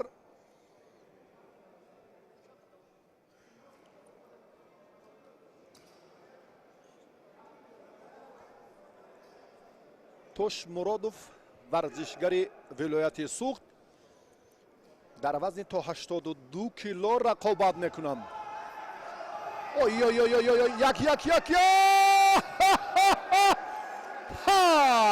нашуд тарзи рақобати паҳлавонон инҷо ҳам нигарониро ба миён овард. танбеҳ ба ҳоҷиакбар тошмуродов аз масъулини ҳолати такрорӣ хоҳиш мекунем ҳамин лаҳзаро бори дигар манзури мо кунам. баҳриддин икромов андаке осеб дид.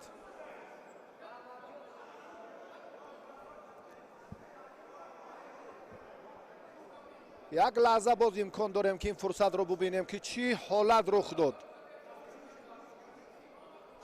ана ҳамин як лаҳзае ки варзишгари суғдӣ рақобатро ҳам хуб оғоз кард, аммо боз ба хатогӣ ҳам роҳ дод. дар раванди ҳамин лаҳзаҳо даст дар кадом мавқеъ қарор додад, амри довар чӣ гуна аст, бояд камарбанд, чун гуфтем ки ана ҳамон нақши асосиро мебозад, ҳамон мавқеидастони паҳлавонон дар камарбанди якдигар.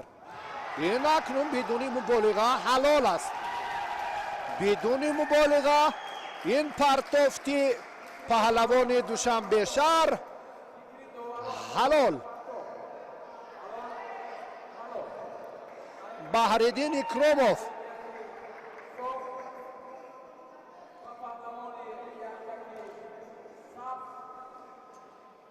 бори аввал баҳриддин муҳаммад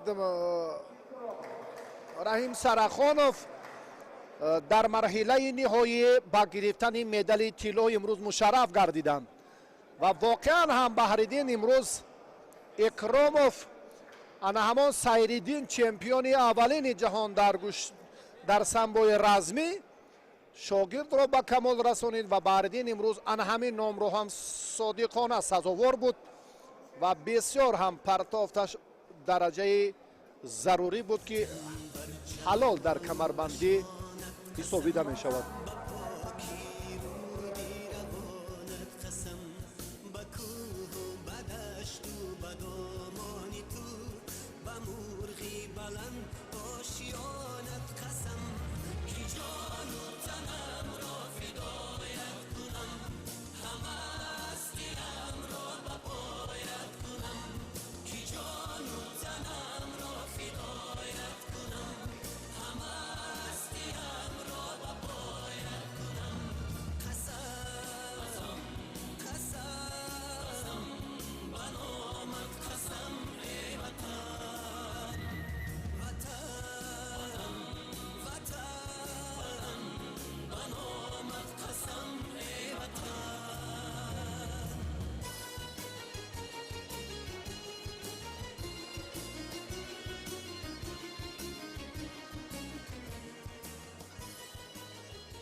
دوستان عزیز، جالبترین رقابت، پرشدتترین نیروسنجی پهلوانان در مرحله نهایی وزن تا 90 کیلو.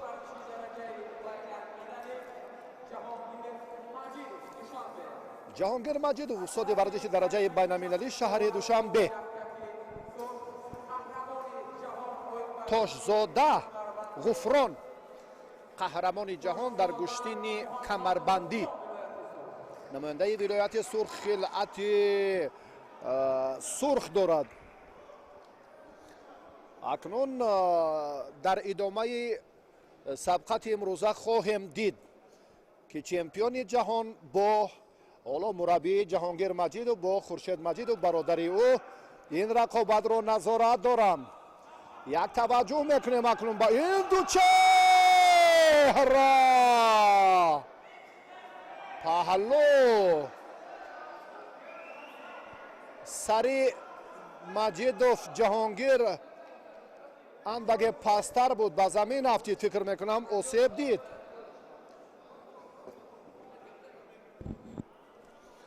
حالتی را بسیار وضعیت خوفناک، بسیار هم حالت مشکل براستی در چنین موردها واقعا هم باید خودی حتی داور هم در این لحظه ایستادگی کند و توجه به خاتمه همین لحظه کند. بسیار هم وضعیت مشکل تر از کامران ناروف و فیروز بختی بیگ خواهش میکنیم این لحظه رو دوباره منظور ما کنند. واقعا هم ببینید سر پهلوان اون چنانی که اول پیشانی این ورزشگر به زمین افتید، حالش بسیار هم مشکل تر است. بسیار هم خوف، بسیار هم وضعیت مشکل.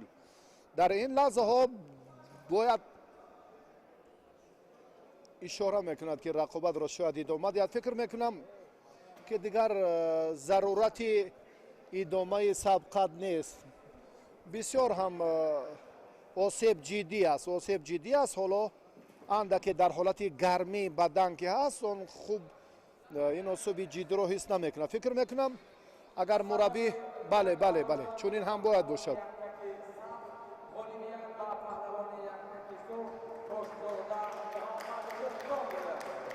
چمپیون جهان محمد غفران تاجزاده در این وزن 90 کیلو برنده مدال طلا شد و در حیات منتخب جمهوری تاجیکستان باقی ماند.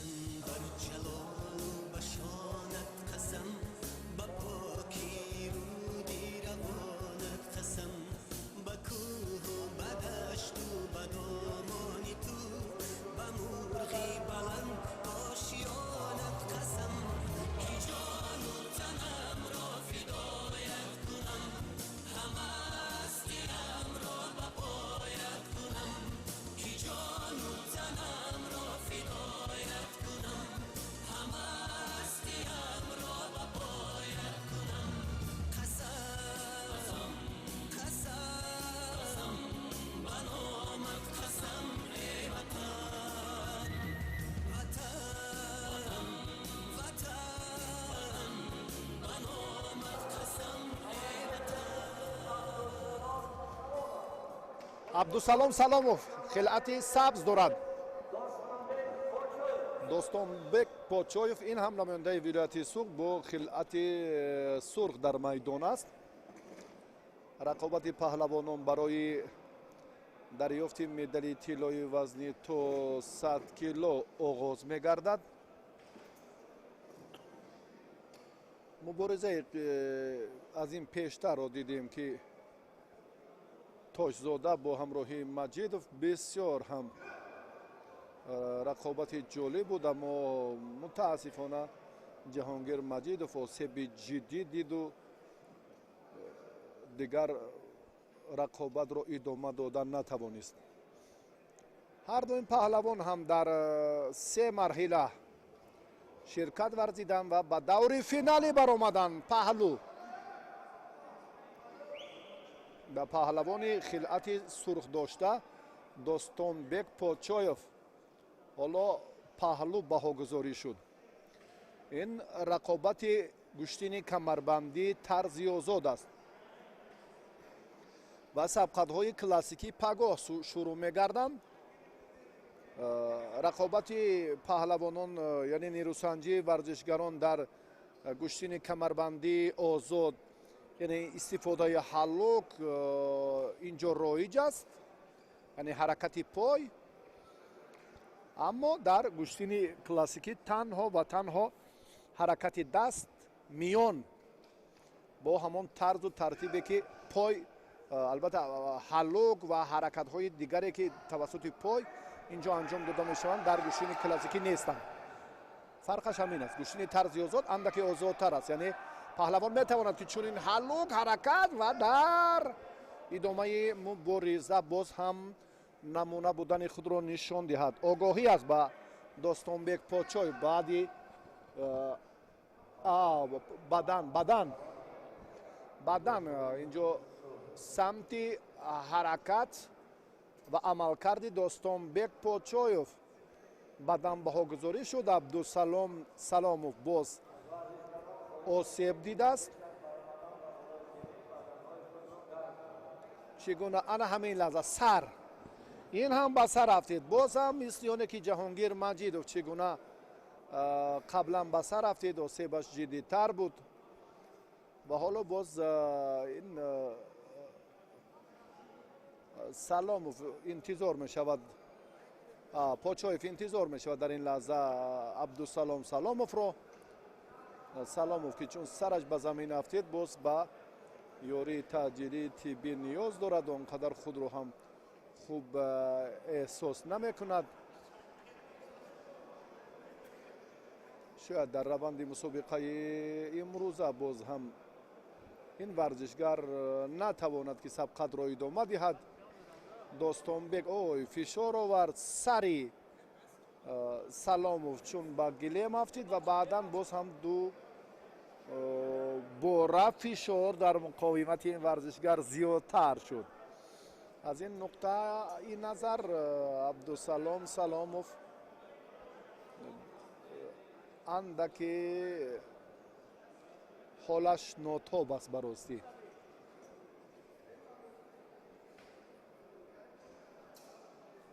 مربیان صاحب تجربه امروز البته در ولایت سوخت در گوشین کمربندی هم طرزی ozod و هم کلاسیکی زیادند.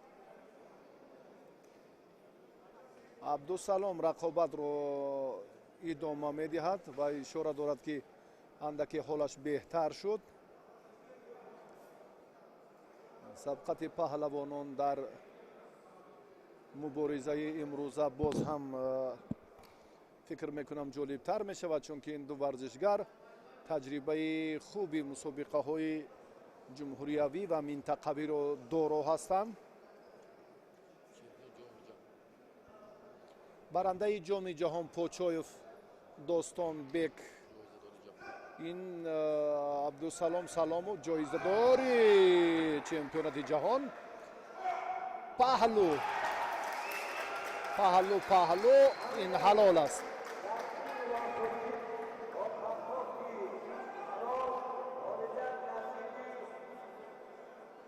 پاچایف شد. بله، دوستانبek برنده جام جهان است.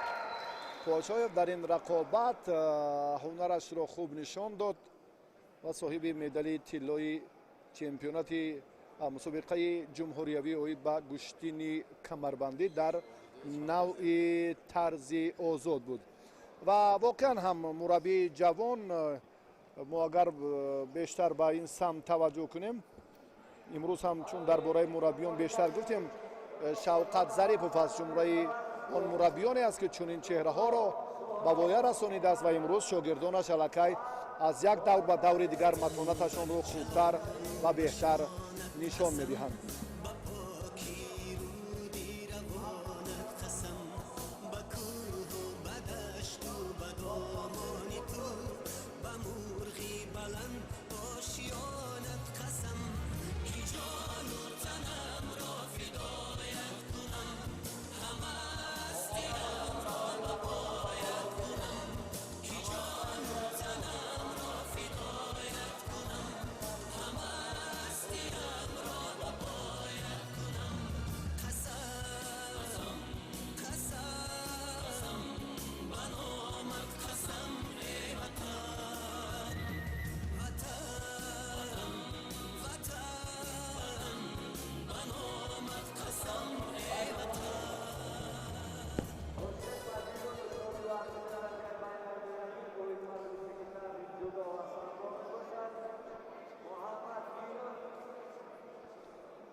довар Шавқат Зарипов ҳар ду паҳлавони муваффақи то ин лаҳзаи вазни 100 килоро ба майдон даъват месозад ва Муҳаммад Миров чемпиони ҷаҳон дар гӯштини камарбандӣ аст. Хуршед Маҷидов устоди варзиши дараҷаи байналмилалӣ, паҳлавони шаҳри Душанбе дар вазни ҷамъи 100 кило. ҳоло барои медали тилло инҷо муборизаро шурӯъ мекунад, аммо камарбандҳои ҳар ду паҳлавон ба талаботи низомномаи мусобиқа созгор нестанд. инҷо ҳам Рабиев довари дигар камарбанди ҳар ду варзишгарро ба тартиб медарорад. дар хусуси камарбанд гуфтем ки бояд ба андозаи як мушт бояд ҳамон гиреҳи камарбанд васеътар бошад ки дастони варзишгарон дар ҳолати доштани камарбанд барои тобиш тоб додани даст дар рафти мусобиқа созгор бошад. агар чунин набошад, бубинед ана ҳамин лаҳзаҳо ҳар ду варзишгар камарбандашонро дуруст мекунанд. ба ҳар ду ҳам имконияти хуб аст. дар хусуси албатта боз матонати паҳлавонон албатта мо ҳарф задем, аммо таҷрибаи Муҳаммад Миров дар гӯштини камарбандӣ ки чемпиони ҷаҳон аст бештар аст. Хуршед Маҷидов варзишгари хеле шӯҳратёри кишвар дар гӯштини ҷудо. акнун ҳар ду чӣ коро сомон медиҳанд. андаке мушкилтарад. Хуршед бояд эҳтиёт кунад ки гоҳ партофтҳои ғайри оддии паҳлавонони соҳибтаҷрибаи камарбандӣ хавфу иллатҳои бештари боз осеб диданро ҳам ба вуҷуд меоранд. мисли оне ки бародари Хуршед Ҷаҳонгир Маҷидов аз чемпиони ҷаҳон шикаст хӯрд, яъне ба сар рафтид ва осебаш ҳам бароси хеле ҷиддӣ буд. Муҳаммад Миров хилъати сабз дорад. Хуршед Маҷидов варзишгаре ки алон инҷо огоҳӣ ба Хуршед дода шуд. суратафзоӣ лозим аст дар нерӯсанҷии паҳлавонони вазни ҷамъи 100 кило. бисёр ҳам як кӯшиши Муҳаммад Миров, аммо имтиёз нест. огоҳӣ ба Хуршед Маҷидов буд ва баъдан ба варзишгари вилояти Суғд. ин мураббии Хуршед Маҷидов, коршиноси эронӣ, тавсия медиҳад ки бояд нуқтаи амиқ ҷиддитар назорат карда шавад. яъне ҳангоми қавӣ кардани камарбанд бубинед дар ҳамин лаҳзаҳо бояд ки Хуршед пешдастӣ кунад. Хуршед яку як бу яку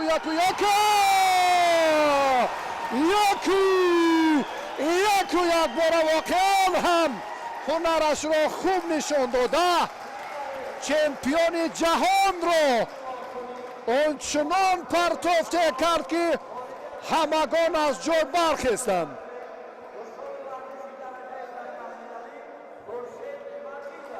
Хуршед Маҷидов барандаи медали тилло шуд. бори аввал ин варзишгари маҳбуби гӯштини ҷудо воқеан ҳам матонаташро хуб нишон дод ва ба дарёфти зинаи аввал шарафёб шуд.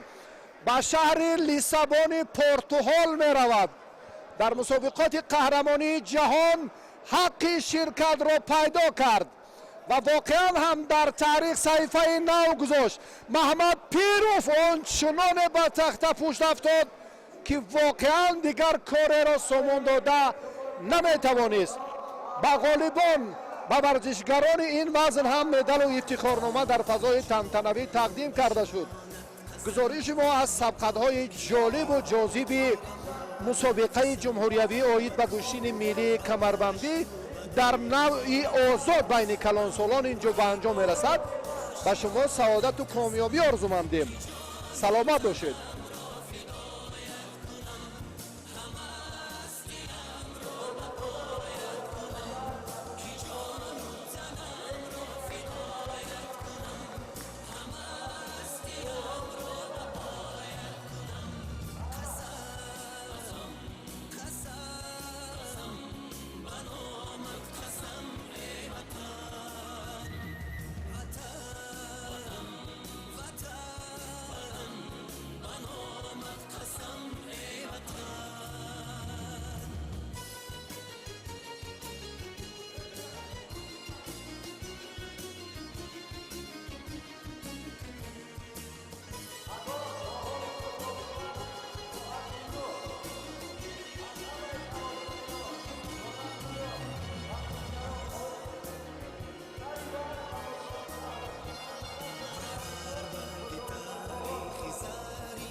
شانت